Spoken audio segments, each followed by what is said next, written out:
Hello everyone, आज हम करेंगे क्लास 6 का हिंदी का सैम्पल पेपर की किस तरह का आपका पेपर आ सकता है। टाइमिंग 2.5 आवर्स, टोटल मार्क्स 60 रहेंगे। सबसे पहले अपठित गद्यांश क्वेश्चंस होंगे, उनके आंसर हमें इसी में से देने हैं। पहले है, संसार में सबसे मूल्यवान वस्तु समय है, क्योंकि दुनिया की अधिकांश वस्तुओं को घटाया बढ़ाया जा सकता है, पर समय का एक क्षण भी बढ़ा पाना व्यक्ति के बस में नहीं है। समय के बीत जाने पर व्यक्ति के पास पछतावे के अलावा कुछ नहीं होता। विद्यार्थी के लिए तो समय का और भी अधिक महत्व है।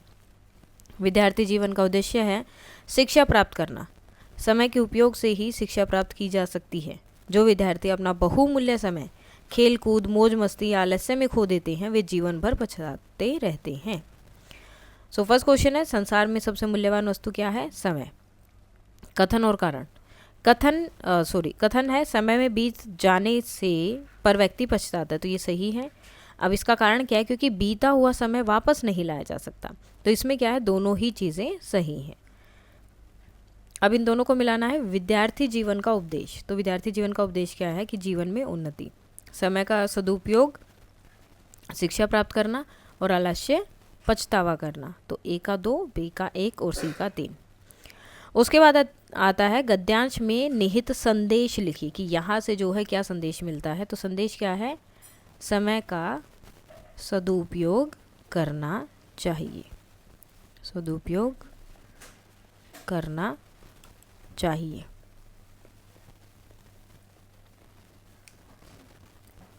उसके बाद है निम्नलिखित अपठित पद्यांश को ध्यानपूर्वक पढ़कर पूछे गए प्रश्नों के उत्तर देने।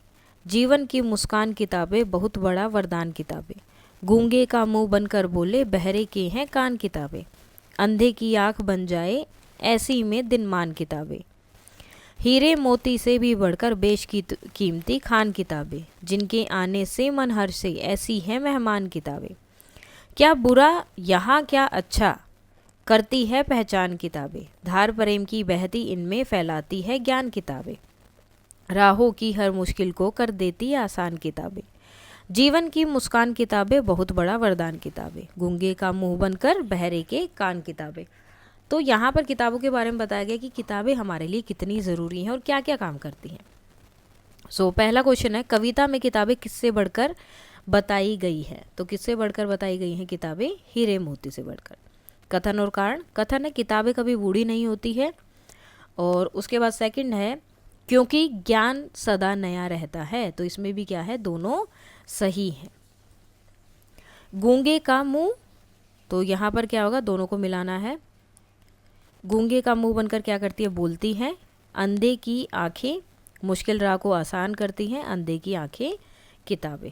तो इसमें भी वही हो जाएगा, ए का 3, बी का 1 और सी का 2।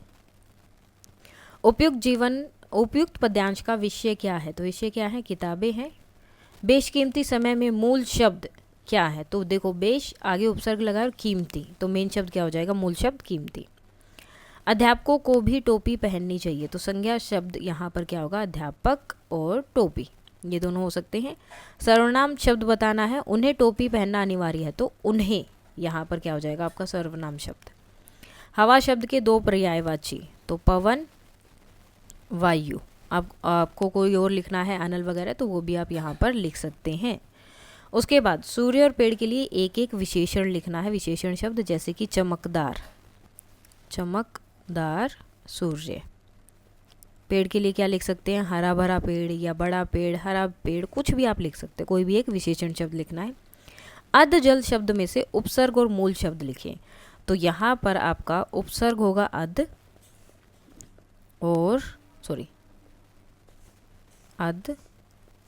और मूल शब्द आपका क्या हो जाएगा, जल, मूल शब्द जल। नेक्स्ट आता है, अंकुरित शब्द में से मूल शब्द व प्रत्यय अलग अलग करना है।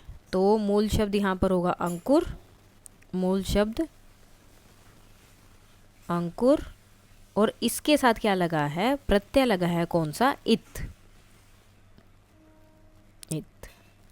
स्वस्थ शब्द का विलोम, तो क्या हो जाएगा, अस्वस्थ, अस्वस्थ। तो आप ऐसे भी लिख सकते हैं और उसको ऐसे भी लिख सकते हैं, क्योंकि अगर किसी भी शब्द के अक्षर के नीचे इस तरह से हलंत लगाए जाते तो वो आधा होता है, तो दोनों में से कोई भी लिख सकते हैं। मोहन ईमानदार है, संज्ञा में उसका भेद, वाक्य में संज्ञा शब्द और उसका भेद बताना है। तो मोहन है संज्ञा शब्द, और कौन सा है, पर्टिकुलरली नाम बताया गया किसी इंसान का, तो व्यक्तिवाचक संज्ञा। मस्तक शब्द का शुद्ध करके हमें लिखना है, तो मस्तक। हवा से बातें करना, मुहावरे का अर्थ क्या है, बहुत तेज दौड़ना, बहुत तेज दौड़ना।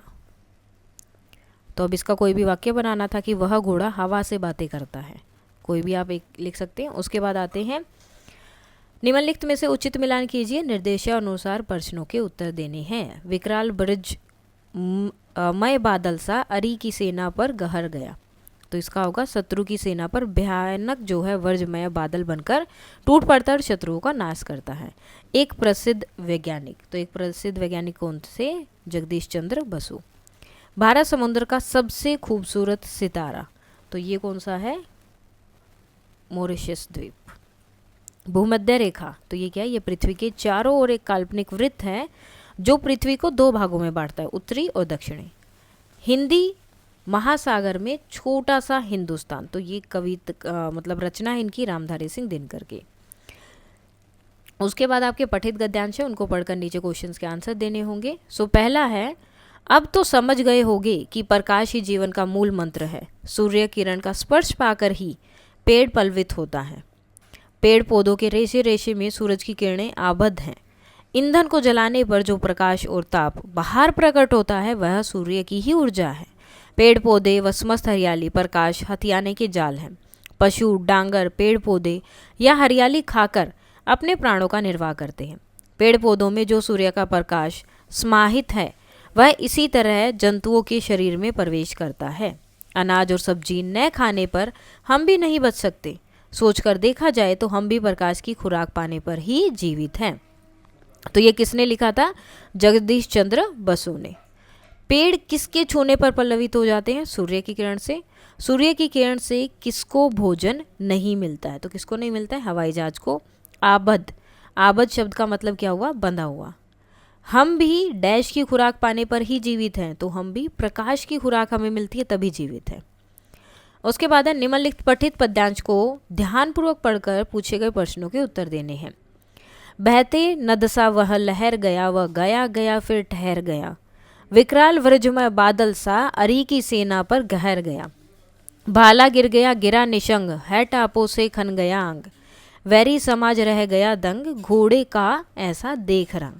सो कविता में घोड़े की तुलना यहाँ पर किससे की गई, तो किससे की है, बादल से। कथन और कारण, कथन है घोड़े को देखकर वैरी समाज दंग रह गया, और कारण है क्योंकि घोड़ा बहुत शक्तिशाली और तेज था। तो इसमें जो है दोनों सत्य है और कारण भी बिल्कुल, सॉरी ये नहीं आएगा, ये वाला कारण सही व्याख्या करता है कि क्यों वो जो है इनको देखकर इतने एक तरह से अचंभित क्यों हो गए थे। अब आपको दो कॉलम दिए हैं, दोनों का मिलान करना है। नदसा, नदसा मतलब नदी की तरह। वृज में बादल सा, तो बादल की तरह गरजना। हाई टैप, घोड़े की जो पाँव की आवाज़ होती है वो। तो सेम ए का जो है यहाँ पर 2 हो गया, बी का 3, तो ये वाला हो जाएगा। चेतक किसकी लहरों की भांति आगे बढ़ता गया, तो किसकी, नदी की। चेतक की वीरता देखकर कौन दंग रह गए थे, तो वैरी दल, वैरी मतलब जो दुश्मन होते हैं वो। उसके बाद आपके क्वेश्चन आंसर हैं। गद्य पद्य पाठों में जितने भी आपके क्वेश्चन हैं उसमें से आपको 4 प्रश्नों के किन्हीं 4 प्रश्न नीचे दिए, उसमें से किन्हीं 3 प्रश्नों के उत्तर लिखने हैं। पेड़ की बात निबंध के आधार पर बताएं कि पौधे अपना भोजन कैसे प्राप्त करते हैं। आंसर है हरे पौधे मिट्टी से कुछ खनिज पदार्थ और जल तथा वायु से कार्बन डाइऑक्साइड लेकर सूर्य के प्रकाश की उपस्थिति में क्लोरोफिल की सहायता से अपना भोजन बनाते हैं। इस क्रिया को प्रकाश संश्लेषण कहा जाता है।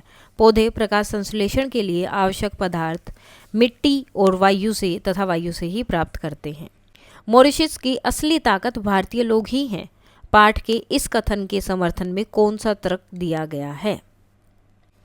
हिंद महासागर में छोटा सा हिंदुस्तान, पाठ में एक कथन में के समर्थन में तर्क दिया गया है कि मॉरिशस में गन्ने की खेती और चीनी उद्योग भारतीय लोगों के कारण ही सफल हुआ है। भारतीयों ने ही वहाँ की अर्थव्यवस्था को मजबूत बनाया और उनकी मेहनत और संस्कृति ने मॉरिशस को समृद्धि दी। नेक्स्ट है, चेतक का शत्रु पर आक्रमण करने का तरीका क्या था, तो कैसे आक्रमण करते थे। चेतक निर्भीकता से वीरता का परिचय देते हुए दुश्मनों पर आक्रमण कर देता था एवं दुश्मनों के बीच घुसकर भीड़ को रौंदते हुए आगे बढ़ता जाता था। हवा से भी तेज दौड़कर दुश्मनों के छक्के छुड़ाता था। लास्ट है, नैरोबी का नेशनल पार्क कैसा था। नैरोबी का नेशनल पार्क एक विशाल जंगल है जहां घास अधिक और पेड़ कम है। यहाँ कोई चिड़ियाघर नहीं बल्कि खुले जंगल में स्थित क्षेत्र है। जंगल में पर्यटकों के लिए सड़कें बनी हुई हैं जिन पर गाड़ियाँ चलती रहती हैं। यहाँ विभिन्न वन्यजीव जैसे बंदर, हिरण, जिराफ और शेर देखे जा सकते हैं। लेखक को यहाँ शेरों को देखने और उनके व्यवहार को समझने का अवसर मिला। निम्नलिखित प्रश्नों में से किसी दो के उत्तर 30 या 40 शब्दों में लिखने। तो चेतक की वीरता कविता से हमें क्या सीख मिलती है, तो इससे आपको क्या सीख मिलती है वो आपको बतानी है। इसमें सबका आंसर जो है अलग अलग हो सकता है, जो भी आपको अच्छा लगा उसमें वो आपको बताना है। यह ऐसी सफलता की बात है जिस पर सभी भारतीयों को गर्व होना चाहिए। तो आपको किन किन बातों पर गर्व है, सेम उसी तरह से कोई भी आंसर हो सकता है, आपको अपने अकॉर्डिंग लिखना है। पेड़ की बात कहानी पढ़कर आपने क्या क्या सीखा, कोई भी 4 बिंदु यहाँ पर लिखने हैं। तो ये वाले क्वेश्चंस वो हैं जिनमें आंसर आपको अपने अकॉर्डिंग देने हैं। इसमें सारे आंसर अलग अलग हो सकते हैं। रचनात्मक 15 मार्क्स का है। आप पिछले 3 दिन से बीमार चल रहे हैं, अतः आपने प्राचार्य को 3 दिन के अवकाश हेतु एक पत्र लिख रहा है। या फिर आपकी बड़ी बहन जो है छात्रावास में रहती है, आज उनका जन्मदिन है तो उनके लिए एक पत्र लिखना है आपको। तो जैसे आप नॉर्मली लेटर लिखते हैं वो लेटर यहाँ लिखना है। उसके बाद आपको 3 टॉपिक दिए गए हैं, इन टॉपिक में से कोई भी एक टॉपिक आपको लिखना है और उस पर आपको क्या लिखना है, अनुच्छेद। दिए गए शीर्षकों के आधार पर किसी एक पर 100 शब्दों में संवाद लिखना है। 2 मित्रों के बीच वार्षिक परीक्षा को लेकर हो रही चर्चा का संवाद के रूप में, तो जैसे बातचीत होती है वो लिखना है। कोई भी 2 नाम आप ले लेंगे, देन उन दोनों में क्या क्या बातें हुई वो सब बताना है। या फिर आपने विद्यालय में चल रहे वृक्षारोपण अभियान के संदर्भ में राहुल और रितिका, तो 2 नाम आपको ऑलरेडी दे दिए।